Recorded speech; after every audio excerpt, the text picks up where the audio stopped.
आयुर्वेद भारत की वो प्राचीन विधा जिसे अपना करके आज पूरी दुनिया स्वस्थ होती जा रही है, सुरक्षित होती जा रही है। आज इस आयुर्वेद पे बात करने के लिए हमारे साथ मौजूद हैं आयुर्वेदाचार्य डॉक्टर स्नेहा केलकर जी। जी हाँ, ये स्मृति नगर चौकी उसके बगल में उनकी क्लिनिक है अतुल्य आयुर्वेदा के नाम से। और यहाँ पर ये आयुर्वेद के जरिए जो भी मरीज आते हैं उनका उपचार करते हैं। मैडम, आपका बहुत बहुत स्वागत है हमारे चैनल में। जी नमस्ते। मैडम, आयुर्वेद एक ऐसी विधा है जिस पर आज भी लोगों का भरोसा नहीं है, और भरोसा जो करते हैं वो कहते हैं कि बहुत लेंदी प्रोसेस है, असर बहुत कम होता है, और आज लोगों को त्वरित उपचार चाहिए रहता है, इसलिए वो एलोपैथिक की तरफ भागते हैं।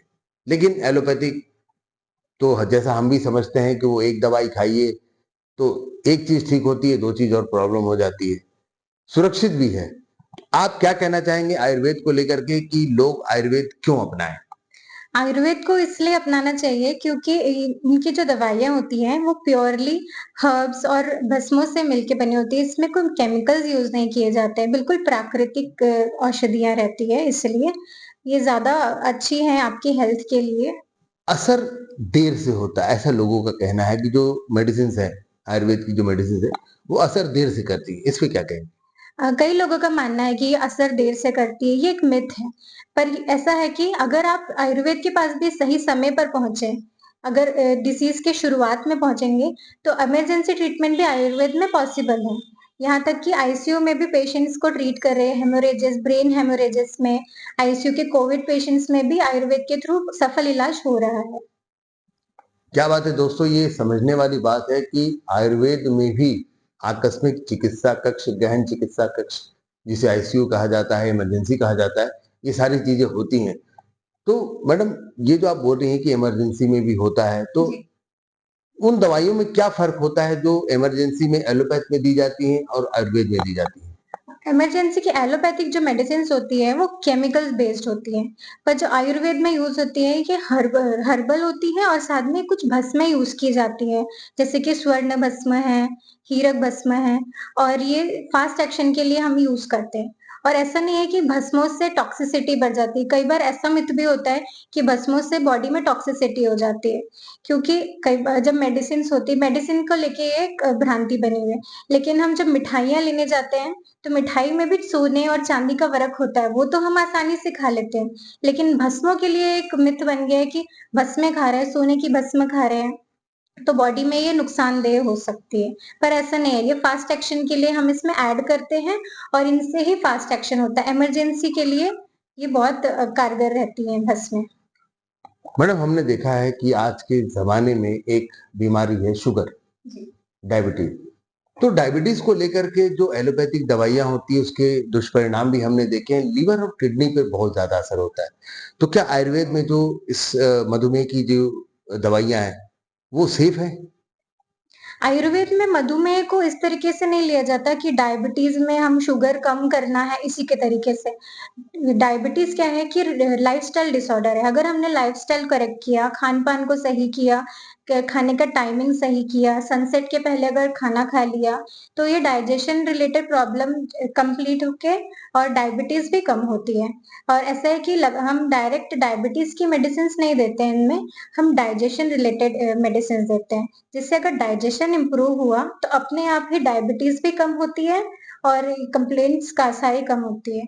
और एक ही बात ये है कि बहुत सारे जो पेशेंट्स होते हैं जिनको शुगर बढ़ी आती है, उनको डायबिटीज़ का लेबल लगा दिया जाता है।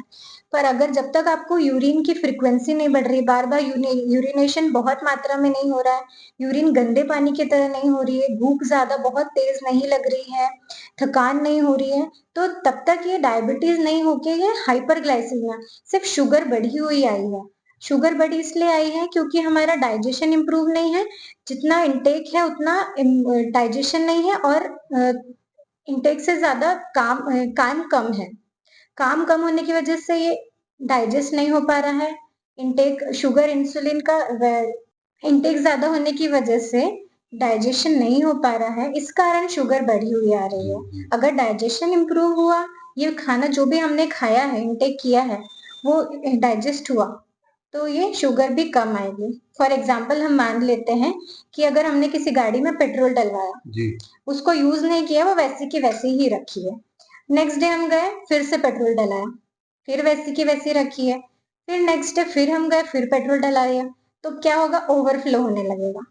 ओवरफ्लो क्यों हो रहा है? क्योंकि हमने उसको यूज तो किया ही नहीं, फ्यूल डालते जा रहे हैं लेकिन उसको यूटिलाइजेशन नहीं हो रहा है। तो इस कारण वैसे ही बॉडी में होता है, इनटेक तो किया जा रहा है लेकिन उस फ्यूल को यूटिलाइजेशन नहीं हो रहा, उतना काम हम नहीं करते अभी के टाइम पे, इसलिए शुगर बढ़ती जा रही है।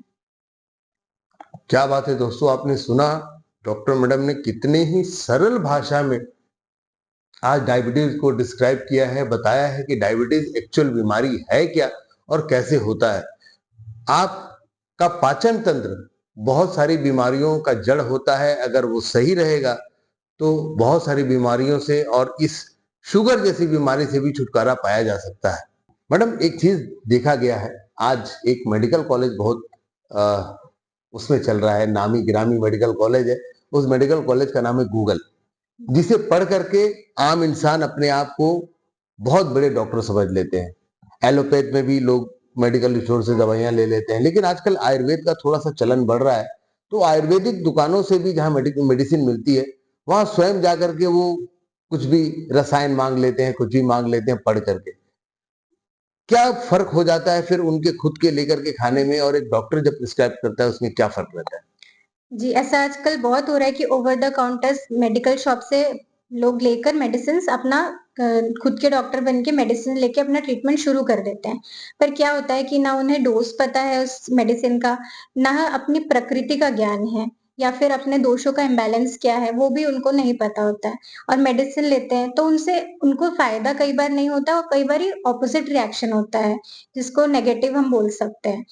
पर जब आप डॉक्टर के पास जाते हैं तो आपके ट्रीटमेंट सिम्पटम्स सुनेंगे, आपके दोषों का इम्बैलेंस देखेंगे, वात पित्त कफ में से कौन से दोष का इम्बैलेंस हुआ है, आपकी नाड़ी का परीक्षण करेंगे, और साथ ही साथ आपकी प्रकृति देखेंगे कि आपकी वातज पित्तज या कफज प्रकृति है, उसके अनुसार ही ट्रीटमेंट प्लान करेंगे। मान लीजिए आप 4 पेशेंट हैं एक ही डिसीज के, तो चारों के डिसीजेस, दोष, प्रकृति और नाड़ी के अनुसार चारों का ट्रीटमेंट अलग किया जाएगा, इसलिए। क्या बात है दोस्तों, देखिए आयुर्वेद है बहुत अच्छी विधा, लेकिन इसमें स्वयं खुद को आप कभी डॉक्टर ना समझें, क्योंकि इसमें डोज का फर्क पड़ता है, मात्रा का फर्क पड़ता है कि आपको ये नहीं पता होता। आपको दवाइयां पता चल जाती है, जड़ी बूटियां पता चल जाती है, लेकिन उसे कितनी मात्रा में लेना है। अगर ज्यादा ले लिए तो नुकसान, कम ले लिए तो फायदा नहीं करेगा। फिर आप आयुर्वेद को कहेंगे कि यार ये असर नहीं करता। ये बातें ना हो तो अच्छा है। मैडम, हम बात कर रहे थे, मैडम जिस तरह एलोपैथ में रिस्ट्रिक्शन होते हैं, कुछ दवाइयां ली जाती हैं तो उसमें बोला जाता है ये सारी चीजें, कुछ चीजें आपको नहीं खानी है।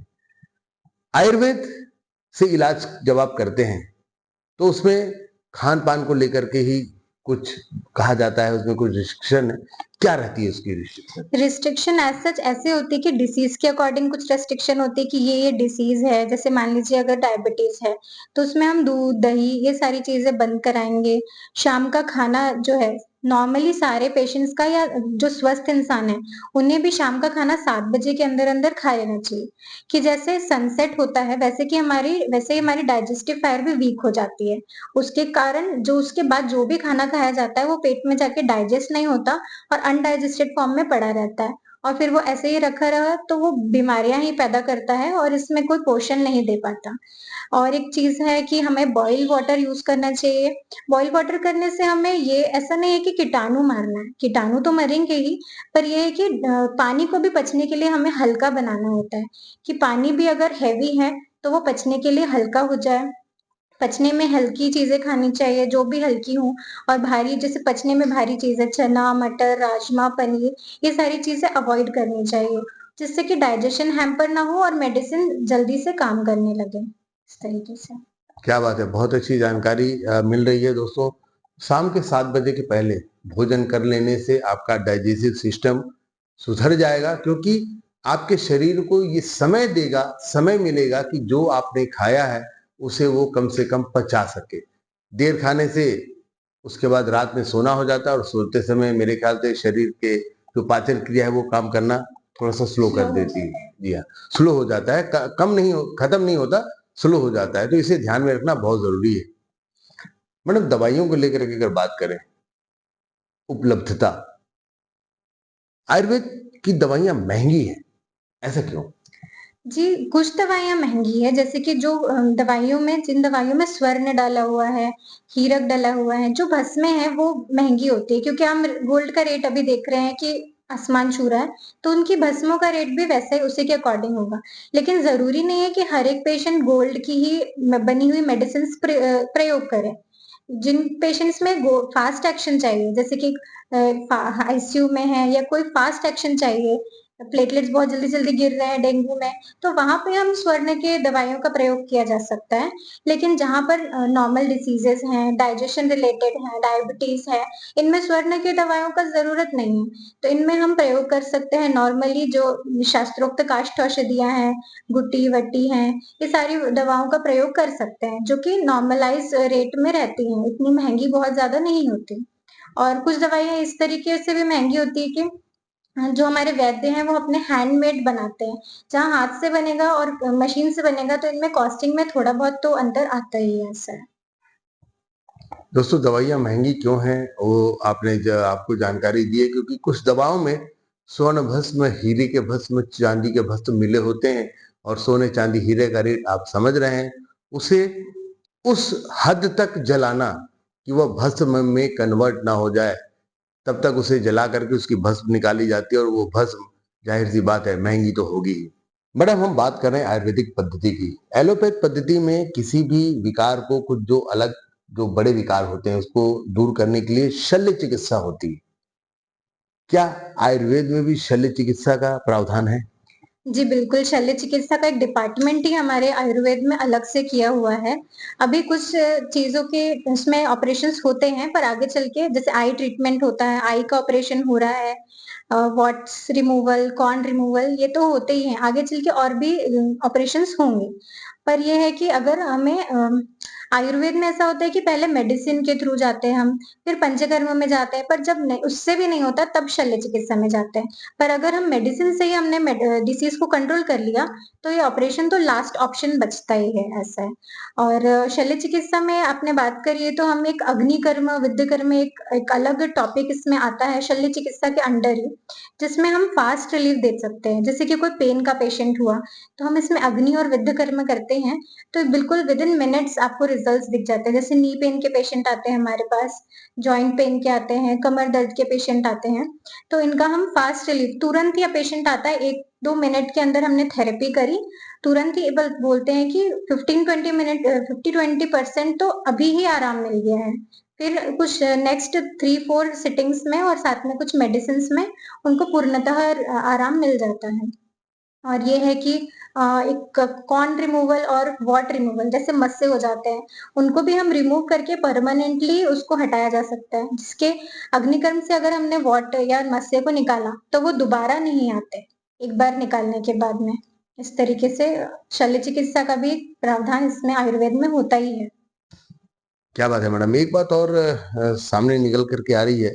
मैडम इससे एक बात और निकल कर के आ रही है, जिस प्रकार एलोपैथ की जो पद्धति है, इसमें किसी बीमारी को पहचानने के लिए, डायग्नोज़ करने के लिए एक्स-रे हो गए, सोनोग्राफी हो गई, इस तरह की अंग्रेजी चीज़ें यूज़ होती हैं। तो ये तो आयुर्वेद में भी इन सब चीज़ों का यूज़ होता ही होगा?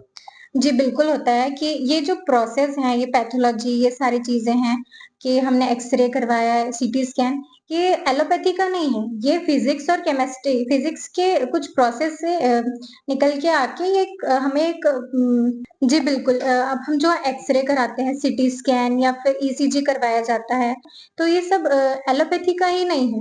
ये ऐसा है कि फिज़िक्स के कुछ फिनोमेनन यूज़ करके हमें एक सुविधा मिली है, फैसिलिटी है, जिनका प्रयोग हम आयुर्वेदिक डॉक्टर्स भी करते हैं। साथ ही हम इसमें आयुर्वेद में क्या होता है कि नाड़ी परीक्षण, दर्शन परीक्षा, स्पर्शन परीक्षा, छूकर, देखकर, ये सारी चीज़ों में भी हमें इसमें डायग्नोसिस के लिए मिलता है। नाड़ी परीक्षण भी किया जाता है। तो हमें एक एक्स्ट्रा बेनिफिट और मिलता है कि हम नाड़ी परीक्षण, दर्शन, स्पर्शन भी हम करते हैं, इस तरह मैडम मेरे इस सवाल का एक्चुअल में मतलब ये था कि मैं ये जानना चाह रहा था हाँ, कि जब हम इन सब चीज़ों का यूज़ आयुर्वेद में करते हैं, जी। तो क्या शल्य चिकित्सा हो गया या कोई और ऐसे गहन जो चिकित्सा पद्धति है आयुर्वेद की, हाँ। क्या हम उसमें कभी एलोपैथ से संबंधित दवाइयां यूज करते हैं? जैसे शल्य चिकित्सा में मान लीजिए बेहोश करने वाली जो एनेस्थीसिया दिया जाता है उसमें, तो शल्य चिकित्सा में क्या है?